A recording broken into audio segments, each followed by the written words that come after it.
Qu'il s'agisse de la quête d'une femme déterminée pour découvrir sa véritable lignée, du combat d'un homme contre les conséquences d'une rencontre éphémère ou de la lutte d'un père contre les doutes qui ont façonné sa relation avec sa fille, ces affaires déchirantes révèlent la complexité des relations, le pouvoir de la vérité et l'inflexibilité de l'esprit humain. La salle d'audience devient le théâtre d'émotions brutes, alors que des vies sont changées à jamais avec la révélation des résultats de l'ADN. Mlle Myers s'est présentée devant le tribunal et a expliqué qu'elle voulait vraiment savoir qui était son père. Elle a adressé une liste de 13 hommes susceptibles d'être son père que sa mère, Mlle Madrigal, lui a remise. À l'âge de 13 ans, une personne qui était comme un père pour elle est partie, et cela lui a donné envie de mieux comprendre les choses. La liste des papas possibles de sa mère s'est allongée lentement pendant environ 1 an, mais il semblait que sa mère ne la prenait pas très au sérieux. Mlle Madrigal, sa mère, a également parlé au tribunal. Elle a expliqué qu'elle avait 17 ans lorsqu'elle est tombée enceinte de Mlle Myers et a déclaré que la date n'était peut-être pas exacte en raison du moment où elle a découvert qu'elle était enceinte. L'un des hommes figurant sur la liste, M. McCraney, a admis devant le tribunal qu'il avait eu une brève relation amoureuse avec Mlle Madrigal. Il a dit qu'elle s'était montrée intéressée par lui et qu'ils avaient été ensemble pendant quelques minutes, ce qui l'avait mise enceinte. Le tribunal a découvert que Mlle Madrigal avait eu une relation avec un autre homme de la liste, M. Smith, à peu près à la même époque. M. Smith a déclaré qu'ils avaient été brièvement ensemble et que Mlle Madrigal lui avait montré une photo de bébé en lui disant qu'il pourrait s'agir de son enfant. Mais il est difficile de savoir si c'est vrai car ils n'ont pas passé beaucoup de temps ensemble. Mlle Myers a expliqué que tout cela lui donnait l'impression d'être très mélangée et de ne pas savoir d'où elle venait. Elle a parlé à sa mère et lui a dit qu'elle se sentait abandonnée et confuse quant à ses origines familiales. Sa mère lui a dit que même si les choses étaient compliquées, elle avait quand même choisi de la voir et que le moment choisi rendait les choses encore plus confuses. Ensuite, il y a eu un grand moment au tribunal lorsqu'ils ont reçu les résultats d'un test ADN. Le premier test a révélé que M. Smith n'était pas son père, mais le second test a révélé que M. McCraney était son vrai père. C'était vraiment surprenant et M. McCraney n'en revenait pas. Il ne s'attendait pas du tout à ces résultats. La vidéo commence par une confession choquante de M. Manser, qui donne lieu à un drame judiciaire qui changera le cours de sa vie. Il se souvient que 12 heures de sa vie se sont soldées par une peine de 5 ans d'emprisonnement dans l'administration pénitentiaire. La femme impliquée était une amie proche de sa tante et ils vivaient tous dans la même petite communauté. Bien qu'ils se soient connus, M. Manser précise que leur relation s'est limitée à un coup d'un soir, malgré les versions divergentes. Manser estime que la nature de leur relation n'a pas vraiment d'importance à la lumière des événements qui se sont déroulés. Il reconnaît qu'ils ont eu une relation sexuelle à un moment donné, ce qui soulève la possibilité qu'il soit le père de l'enfant. Il affirme n'avoir appris l'existence de l'enfant qu'en 1995, lorsqu'il a reçu des documents judiciaires. Il explique que, pour diverses raisons, il n'a pas pu se rendre au tribunal, ce qui lui a valu d'être déclaré père par défaut. En conséquence, il a été accusé de non-paiement criminel de la pension alimentaire. Plusieurs années se sont écoulées avant que M. Manser ne soit arrêté pour non-paiement de pension alimentaire. Il exprime sa gratitude pour une émission qui l'a aidé à confirmer qu'il était bien le père de l'enfant.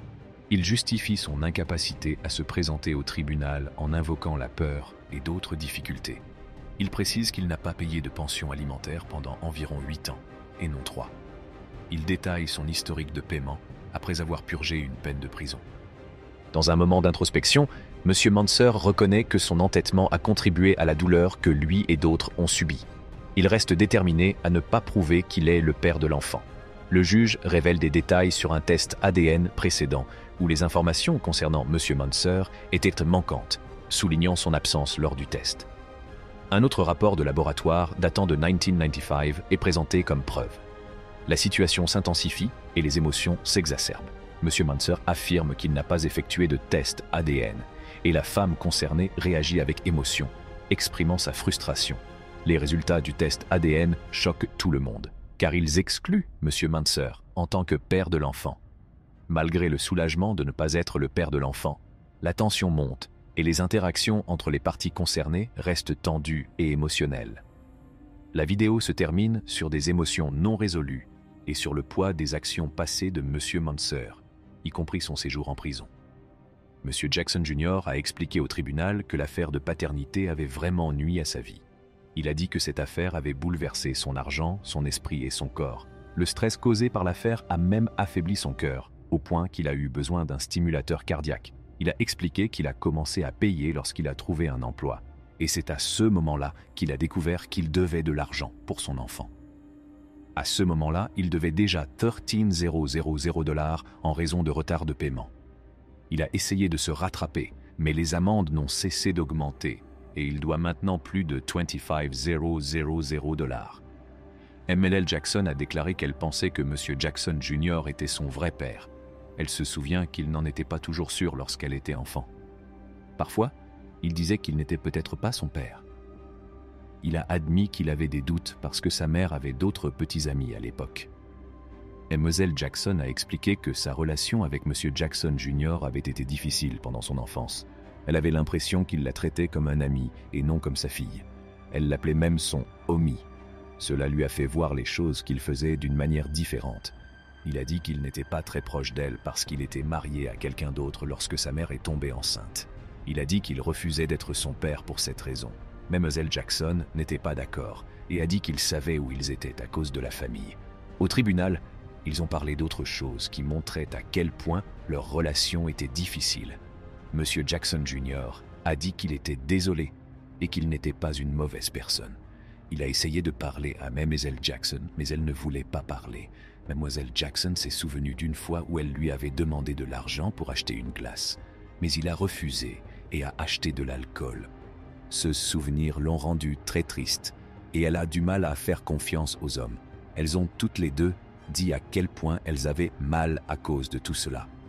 Mademoiselle Jackson a dit que toute cette situation l'avait rendue malheureuse dans sa tête et qu'elle avait du mal à choisir de bons petits amis.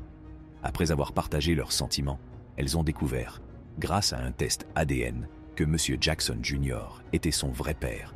Dans le monde de la cour de paternité, les émotions sont à leur comble lorsque l'histoire compliquée de MLL Hall et de M. Richard se déroule sous les yeux du juge. La mère de Mlle Hall, Mlle West, intervient pour situer le contexte, réfutant l'affirmation de M. Richard selon laquelle leur fils n'a aucune raison d'être assoiffé. Elle affirme que le manque de soutien de M. Richard contredit ces accusations. Selon Mlle West, les insinuations de M. Richard selon lesquelles Mlle Hall l'aurait poursuivi ne sont pas fondées, car il s'est également intéressé à elle. Cependant, le tribunal apprend rapidement que les deux parties ont joué un rôle dans la dynamique de leur relation. M. Richard admet sa propre soif et avoue avoir manipulé la situation en contactant Mlle Hall par le biais d'Instagram. Mlle Hall confirme que les intentions de M. Richard étaient de raviver leur relation après leur précédente rupture, reconnaissant qu'ils ont tous deux contribué à la pousser et à la tirer. Une bombe tombe lorsque M. Richard révèle que leur précédente rupture a été déclenchée par sa jalousie et sa méfiance. Il raconte un incident au cours duquel il a fouillé dans le téléphone de Mlle Hall et a vu des messages d'un autre homme.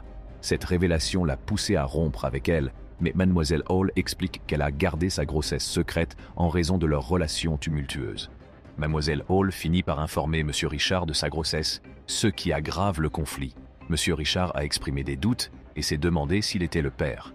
Malgré leur histoire tumultueuse, il a également admis avoir eu des rapports non protégés avec elle à l'époque de la conception. Dans une tournure dramatique des événements, les doutes de M. Richard s'effondrent lorsque les résultats du test ADN sont révélés.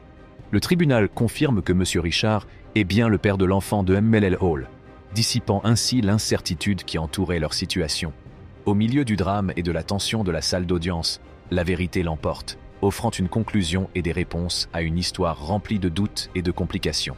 Faites-nous part de votre avis dans la section des commentaires ci-dessous et abonnez-vous à notre chaîne pour d'autres vidéos de CE Type.